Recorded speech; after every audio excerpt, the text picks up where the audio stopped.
Hey, welcome back to Let's Play Spelunky, our quest to complete the original, beloved game about dying horribly in mines. What a long, crazy time it's been since I played this. The last recording session was about a week ago now, and I hope I haven't forgotten how to run, because going all the way back to the crawling stage could be a little tough. But if I remember correctly, we are looking to not die, first of all, but also touch everything and anything except for idols. I can handle that.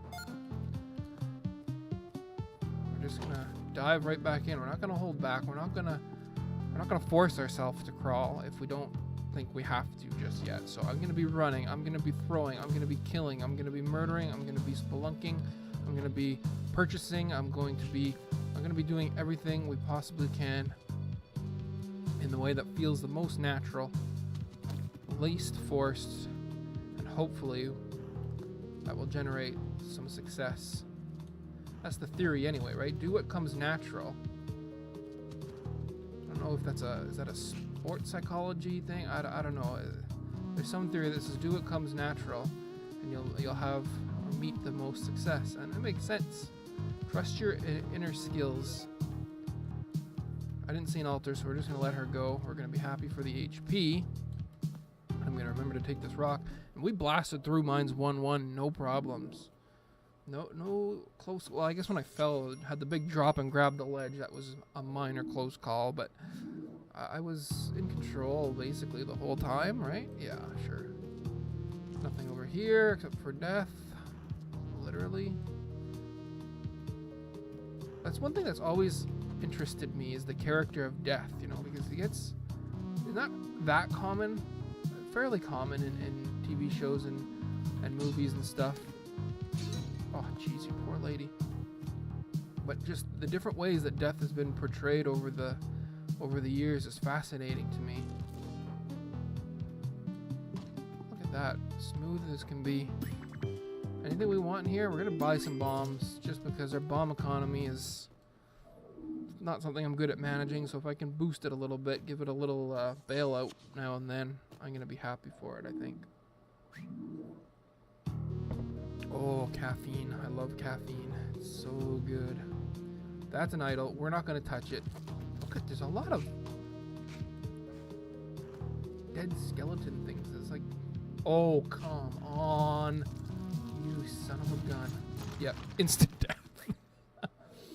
Oh, that was probably for the best. If it wasn't for that first run, I would have said for sure that was probably an okay result, but we got through it. Mine's 1-1, so smooth. I was kind of looking forward to the rest of that one. Oh well, it's the great thing about Spelunky is another run, another death is just a button click away. You're gonna make me fight you, aren't you? I haven't done my thumbnail yet, but I want to have that bat on the thumbnail. Oh, poor me. But yeah, death in movies and death in TV shows. Of course, there's the very famous... I thought that was a snake. The most famous... maybe I should stop talking and do these runs focused on game commentary rather than death commentary. One of the it's famous for me because it's the one that made me realize I liked that character, and it made me think about all the other ways that death has been portrayed, is the use of death in Family Guy, and how funny he was, and you know, they even had entire plot lines devoted to the character, like when Peter becomes Death and Death moves in to the Griffin household and makes a bit of a nuisance of himself. What else? There was one where you see Death's... Look at that. How smooth that was. Death's home life with baby Death and mama Death, I believe. And that's all the same intellectuals behind that, but I thought I would need a clear run. Yeah, there it is. But and probably the most famous and well regarded is the my personal favorite as well is Death from the Seventh Seal, and playing a game of chess with death. Not to get too highfalutin, hoity-toity movie film studies academic approach on you, but that character, that rendition or interpretation and portrayal of death, oh come on, I forgot that, is a great one as well, and for many people the great one. Kevin's Clothing Shop. Why am I just noticing a name? Do they all have names? I notice now that he has a shirt logo as opposed to the gun logo, which I saw on the other one, which was a weapons shop, but I don't recall if they've all had their own names. Huh. Yeah, come down here. No, down here. I guess yoink. So long, sucker. There we go. We're gonna stream along through here, and we're just gonna GTFO. But yeah, so the Death in the Seventh Seal, that guy creeped me out when I first watched that movie. First time I tried to watch it, it was on that classic. That's good. I'm actually glad for that. First time I tried to watch Seventh Seal was on that classic movies channel.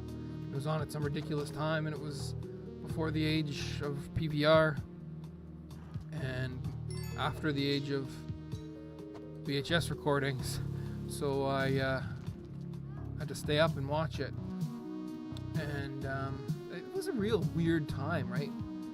I never really thought about that. I'm gonna have to come back and think about that one, because especially for people like me, I was raised on the assumption and the convenience of just being able to record whatever you want whenever you wanted with VHS tapes and VCRs and stuff. And then VCRs go by the wayside in favor of DVDs, and at least where I'm from, there was a huge gap before PVRs became the norm. We only just got our PVR about a year ago, and it's like almost full. It's just loaded up with stuff that we never have time to watch, and really only had very little interest to watch anyway. I've already talked about how TV declining in my household has declined drastically, but there's that huge gap. Maybe that's why TV watching declined so much. It was hard to just get a hold of what you wanted to watch, and so everyone turned elsewhere. I never even thought of that before. But anyway, yeah, so there I am, what was it, like 18-year-old me? Maybe? 20-year-old? Lying on the couch trying to watch Seventh Seal at like 1 o'clock in the morning, and I fell asleep.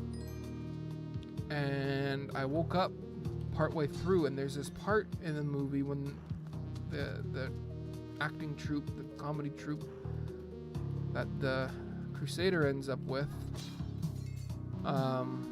enters the forest, this bush somewhere, this forest. And I can't remember who ends up in the tree. One of the characters ends up in the tree, and Death is there waiting at the bottom, and everybody else leaves. And that's when I woke up, is when everyone else was leaving, and there's a guy or was Death someone was in the tree and someone was on the ground. I'm assuming Death was on the ground, and everyone else is leaving, and it's just Death and this guy left. And that, holy man, that was creepy. Just imagine just waking up to that at like 2 o'clock in the morning. I believe it was towards the end of the movie, and that's what you see, that pale-faced, lots of movies and lots of times you see Death, he's portrayed as covering his face or faceless, this faceless sort of skeleton, right? And then in the Seventh Seal, that guy's face is on full display, and it is creepy and pale, and because it's a person, it's an actor in this story, and his face is out there. They're not hiding anything, and obviously there's makeup and what passed for special effects back then, and lighting and stuff. Perfect. happy for that. It lets me finish my story and complete this thought about the creepiness of Seventh Seal death. Like, that is just, yeah, weird. Waking up, I've had that happen to me a few times where, and a lot more in my recent age, I fall asleep on the couch quite a bit before dragging my sorry carcass off the bed. And a couple of times I've woken up to something on TV in the background or playing on my computer that I fell asleep to, and it creeps me out. Whatever the thing is, it's just it's that sense of vulnerability, I guess, when you're just waking up, right? Because lots of times you have that. If you're over at a friend's, or you crash somewhere, or you're even just at a hotel that you knowingly and consciously and purposefully entered under full soberness and everything, and there's no reason why you shouldn't know where you are, but you wake up disoriented, right? And there's that moment of vulnerability in that disorientation. And if something is there that's going to creep you the F out, that's when it's going to get you. It's right when you wake up. That and like immediately post-orgasm, right? And sex is a weird thing in that regard, because you're so vulnerable in that time. Like, you're so at the mercy of your environment because you're so tuned in to what you're doing. And it's a weird evolutionary thing that, I sometimes wonder why that hasn't been evolved out, but that's also maybe part of what makes the experience so much fun, is that it's so all-consuming. It just takes all your attention for the most part, right? Like, without getting too in-depth. It takes a good chunk of your attention, and it leaves you very vulnerable to the elements, to predators, to enemies. I mean, nowadays you just lock your door, hopefully, right? But I mean, your house could still burn down. I thought there was a story about that. People were too busy getting it on to notice their house was on fire. I could just be totally making that up, but it seems like very reasonable, I mean, unfortunate yet reasonable thing to happen. You're just so focused on getting it on that you don't even realize the old abode is it's great. It's burning itself to the ground. And you need a home. That's where you're. So imagine back in the day when your home was just a cave opening. Anything could come wandering in. You're getting it on. Your big caveman rear end is thrusting up at the sky repeatedly. The cave roof, and a saber-toothed tiger just decides he's gonna walk in and take a big chunk out of your exposed rump.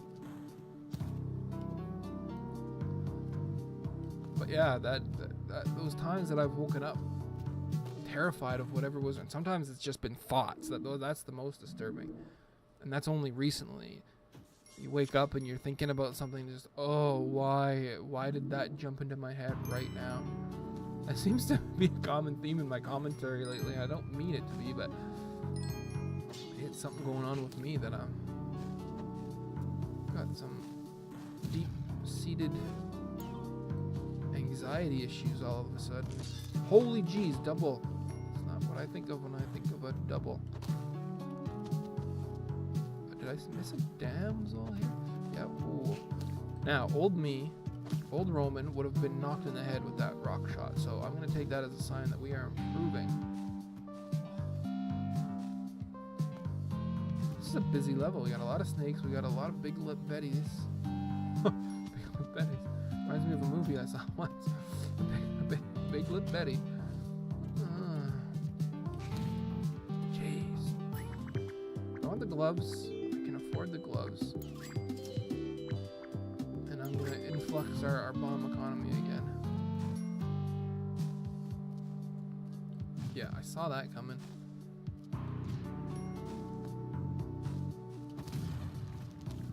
smoked him. There she is. I knew she was around here somewhere. We're gonna need that HP now, so I'll gladly take her along for the ride. No damsel left behind. But yeah, I had a pretty... Oh, we're in the jungle. Look at that. Second, third run. We're already in the jungle. Impressive. Had a pretty boring weekend this weekend. Not a lot going on. I don't think I can kill those guys. What was I gonna say? Oh yeah, boring weekend. My Friday was kind of stolen from me because teachers don't want to do their job. I never killed a snail. A slimy mollusk that blows acidic spit bubbles when it's agitated. Kind of like me. I always say, Roman, stop blowing those acidic spit bubbles just because you're agitated. What a strange superpower that would be, right? you're blowing acidic smoke or acidic. Wait, what was it? I want to make sure I get this right. Where's our jungle? Jungle man, jungle frogs, killer bees, acidic spit bubbles. You blow acidic spit bubbles when you're agitated. Imagine that was your superpower, and you just kind of, oh, you son of a bitch. You just kind of, there's a spider web on me. These spit bubbles, acidic spit bubbles, just kind of meander up from your face when you get agitated. Big crisis comes along, the bad guy's about to destroy the whole planet. Quick, we need, I hate dark levels with 1 HP. Oh, he kind of shoots them forward. That's a huge... His superpower cred just skyrocketed.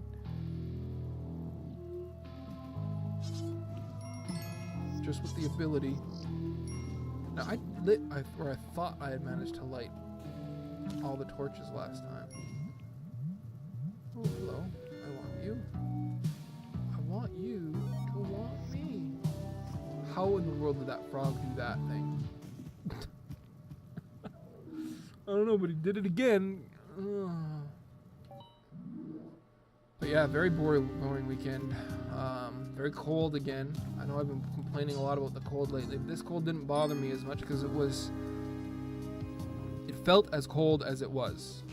And when I was complaining before, it's because it felt colder than it was, than the temperature actually showed, right? Yeah, that's it. This weekend temperature was like, yeah, it's 30 below out, and I went outside. I'm like, yeah, that's 30 below. I mean, that's where I live. That's the way it goes. But the last time it was like, yeah, it's only 20 below, and I'm sitting here shivering in my house, shivering. I'm like, no, it's got to be colder than that. It feels way colder than 20 below. That's nonsense. And I went into this whole thing about why it was probably because it was like a damp cold that just sinks into your bones and yada yada yada, which I still stand behind. But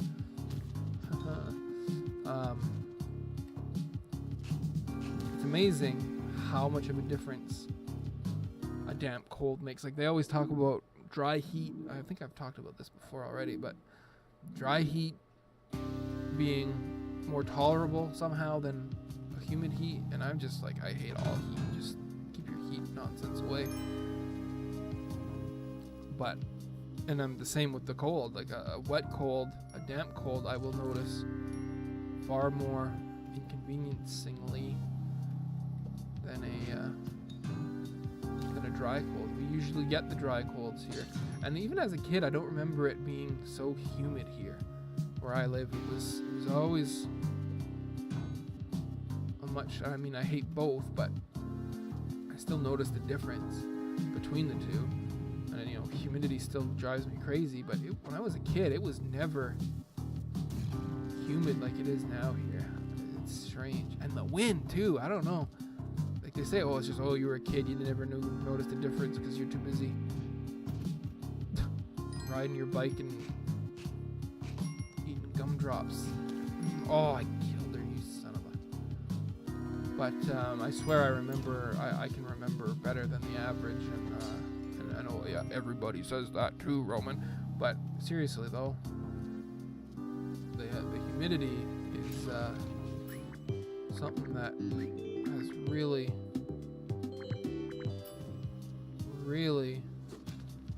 picked up over the years, I'm sure of. But the cold has always been the same, roughly. I'm trying to think if I can grab this shotgun, but I don't know. I've killed the damsel. I got not enough money for the shotgun. We're just gonna move on, hope for the best. We haven't beat the jungle in like multiple days.